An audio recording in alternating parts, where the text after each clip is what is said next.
In this section, I'll review some of the cell actions you can take. In addition to adding filter criteria, you can also show the measures for this cell, show the rows for this cell as long as it's under 10,000 count, and show a dependency graph for this cell. So let's show the measures for the Toyota cell. I can show price and odometer, and for this cell I want to get all the measures. So I can see the average price on a Toyota is 14,000, the average odometer is 90,000. I can find the min, max, range, standard deviation, and the rest of the metric values. Now I'll show a dependency diagram for a Toyota. So here I have the Toyota, and I can pick what dependencies I want to show. In this case, I want to show model.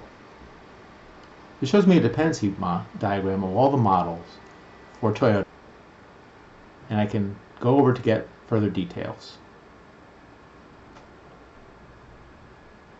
I'll now show how you get rows for a particular cell.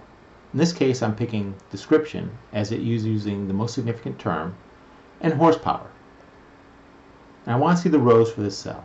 This will return me a report where the most significant term in description was horsepower. If I slide over here and start looking at it, horsepower 235, horsepower 323, again, it seems to be vehicles where the major selling point is horsepower.